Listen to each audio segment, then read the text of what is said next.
Top 10 personagens mais fortes de Quest Supremacy. E antes da gente falar dessa lista insana de personagens, não esquece de deixar aquele likezinho, aquela inscrição, compartilhar com aquele coleguinha seu, porque isso ajuda o canal demais. Se vocês puderem ajudar o canalzinho aqui a bater 2k, eu vou ficar imensamente feliz. Se vocês fizerem esse canal bater 2k, vocês vão fazer um rapazinho aqui extremamente feliz, tá? Bom, rapaziada, mas antes da lista começar de verdade, eu vou deixar bem claro aqui alguns pontos, beleza? Em Quest Supremacy, rapaziada, os personagens estão sempre crescendo o status, o nível de poder deles. Então muito provavelmente essa lista aqui não é definitiva, tá? E eu também tentei deixar o nível dos personagens aqui o mais nivelado possível na sua forma base, ok? Eu não vou considerar aqui muitas cartas de buff de status, porque senão a lista aqui ia ficar sempre se remodelando muito rápido. Então eu vou tentar deixar aqui o mais base possível dos personagens, ok? E agora vamos pra lista que eu já falei demais, e é isso. Vambora pro vídeo. E quem fica em 10º lugar é o Gorajon. Não muito tempo desde o início da obra, o Gorajon acabou cedendo seu posto de líder da Gangue Books do Norte pro Qin Song Hyun. Porém, mais pra frente na obra, isso fica bem claro que o Gorajon só fez isso porque ele quis. Porque os status de poder do Gorajon são incrivelmente altos. Simplesmente porque ele não tinha interesse nenhum em unificar a Gangue Books. Então ele meio que acabou cedendo essa posição pro Qin Song Hyun no começo da obra. Por vontade própria e não por falta de poder em defender a Gangue Books dele. As duas habilidades mais poderosas do Gorajon são o ataque duplo dele. Depois que o Gorajon acerta um soco, logo em seguida aparece uma espécie de clone que desfere o mesmo golpe repetidamente, como se fosse dois ataques em um. Além do Gorajon também possuir uma habilidade de paralisia de oponentes. Logo após ele ativar o Descendente do Soberano, ele consegue paralisar o oponente temporariamente. E assim meio que fazer o que ele quiser com o cara, esmurrar, bater, até vencer a luta do jeito que ele preferir. E ele também tem uma certa perícia em lutar boxe, embora ele nunca tenha estudado boxe de verdade. Atualmente a força do Gorajon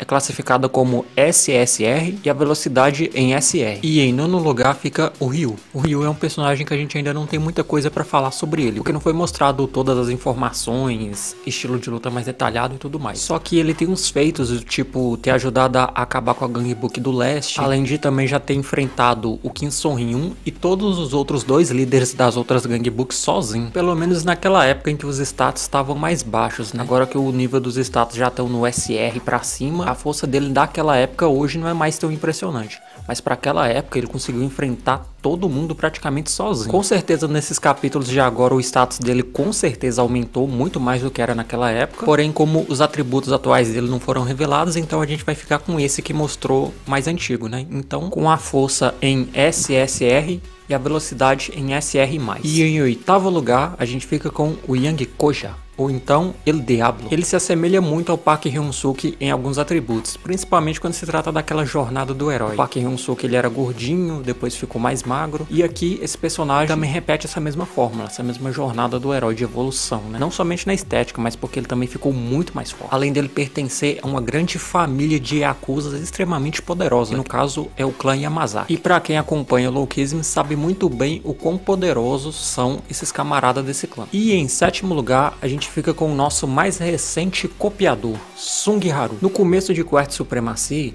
o Sung Haru aparentou ser um mestre de capoeira. Ele aparentou mais ter um domínio sobre a arte marcial da capoeira. Porém, recentemente no manhwa, todo mundo foi enganado, porque do nada o PTJ resolveu transformar ele num copiador. Por que ele fez isso? Não tenho a menor ideia. Além do Sung Haru ter demonstrado uma habilidade excelente com a cópia, ele também foi treinado por ninguém mais, ninguém menos do que o Elhan, o deus copiador do universo PTJ.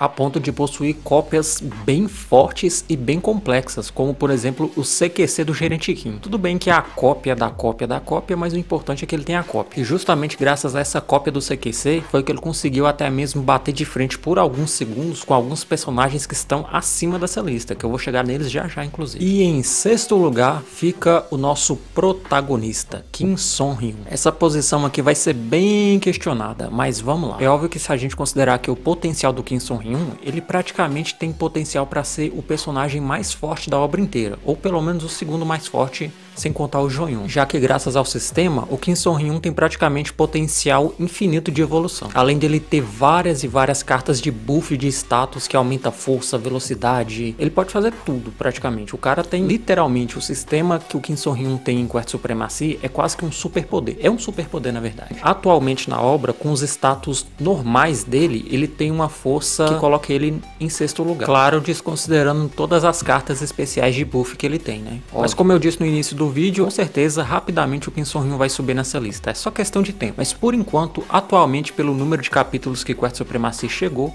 essa é uma boa posição para colocar o Kim Son-Hyun. E em quinto lugar fica o Uji. Esse personagem aqui, ele pertence à Gangue Books do Norte. E ele teve uma aparição bem curtinha, mas no pouco que ele apareceu, ele já demonstrou ter muito potencial. Só para vocês terem uma noção, no pouco que ele apareceu, ele conseguiu bater de frente com o Sung Haru e o Kim Son-Hyun juntos. Ele até mesmo conseguiu resistir a uma combinação de golpes extremamente poderosas que o Kim Son-Hyun desenvolveu. E só perdeu porque, infelizmente, o Sung Haru copiou no último minuto a habilidade do Kim Son-Hyun. Ele não estava preparado para um segundo ataque, de surpresa ainda por cima. Mas se não fosse por isso, ele teria derrotado o Kim Son-Hyun, o Sung Haru e todo mundo ali. Além dele também já ter chamado o Daniel pro X1. O Daniel, ele é praticamente o número 2 da Gangue Books do Norte, ou seja, a força do cara é anormal. Ele teve uma aparição bem curtinha, mas o pouco que apareceu com firmeza. Tanto a força quanto a velocidade desse cara estão em LR+.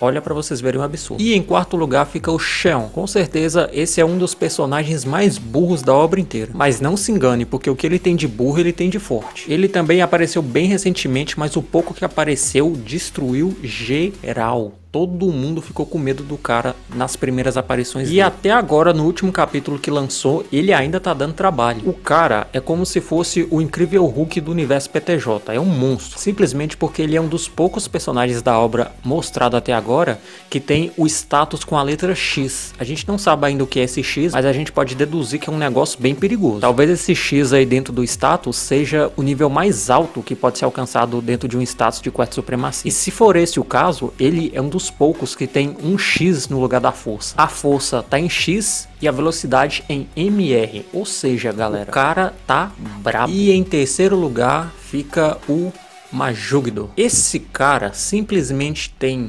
força e velocidade tudo com um X. E em especial no status de força dele, ele tem 2 X diferentes. E sobre o Majugdo, a gente não tem grandes informações sobre estilo de luta ou o que ele pode fazer, nem nada do tipo. Pouco que ele apareceu, simplesmente toda a Gangue Books do Oeste precisou juntar para distrair o cara para poder fugir. Não é nem enfrentar todo mundo junto não. Nem se todo mundo chegasse junto ia conseguir parar o cara. Simplesmente tiveram que dar um jeito ali para distrair para poder fugir. O nosso prota fugindo com o rabo entre as pernas, porque o cara é monstruoso. E em segundo lugar fica o Daniel. O status dele não foi revelado. Se o próprio Majugdo, que tem em terceiro lugar, ele já tem X no status, o Daniel aqui com certeza não fica abaixo disso. Ele também não tem grandes informações. Tirando a obsessão dele pelo Sung Haru, sem contar o fato que ele já trucidou e já quebrou no pau praticamente a Gangue Books do Oeste inteira, praticamente sozinho. Gorajon, Kim Son-Hyun, ele já passou roda em geral. Não é à toa que abaixo do Jonyon, só ele é o mais forte, né? E falando do diabo, quem fica em primeiro lugar é exatamente no caso do Jonyon, é a mesma coisa do Daniel, que também não tem um status revelado, mas sinceramente,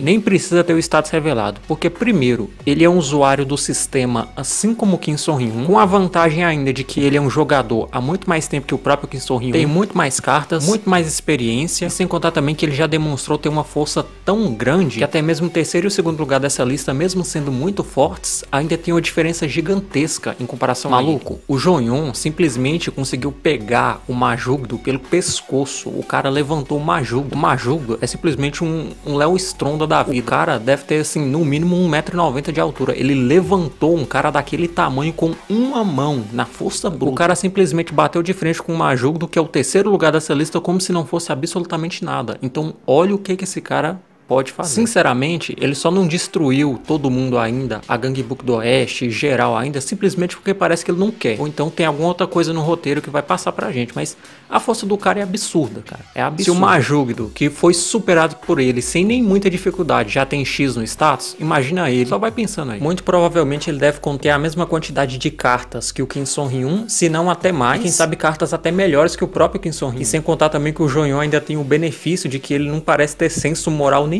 O Kim Son-Hyun, ele já deixou de usar muitas habilidades por uma questão de não querer machucar as outras pessoas, de não querer fazer coisas erradas. Agora o Jonyon, meu amigo, ele não tem um pingo de moral. Então imagina um cara com essa força toda, com um sistema que dá pra ele literalmente superpoderes, e o cara usar tudo isso sem remorso nenhum, sem medo nenhum de machucar os outros, sem nada. Imagina o que o Jonyon vai fazer, rapaz. Sinceramente, uma confissão pessoal minha, pra mim o Jonyon, ele é o personagem mais da hora de Quest Supremacy. Ele é o meu vilão preferido. E vocês, quem que é o personagem preferido de vocês dessa lista aqui inteira? Comenta aí embaixo que eu quero saber. Bom, rapaziada, mas por enquanto a lista vai ficando por aqui. Lembrem-se, essa lista não é definitiva, Quest Supremacy tá sempre em evolução, os status e tudo mais, então com certeza essa lista não é definitiva. Eu também não considerei aqui os cartões de buff, porque senão ia ficar um absurdo. E também tem muitos personagens aqui que mesmo sendo muito fortes, eles também não têm segredos revelados, não tem história revelada, então não tem muito o que falar deles, além da própria força deles em si. Mas enfim, o vídeo foi esse, deixa o like, se inscreve no canal e eu conto com cada um de vocês. E se vocês querem mais vídeo de Quest Supremacy, comentem aí, rapaziada. É isso, um abraço e tchau.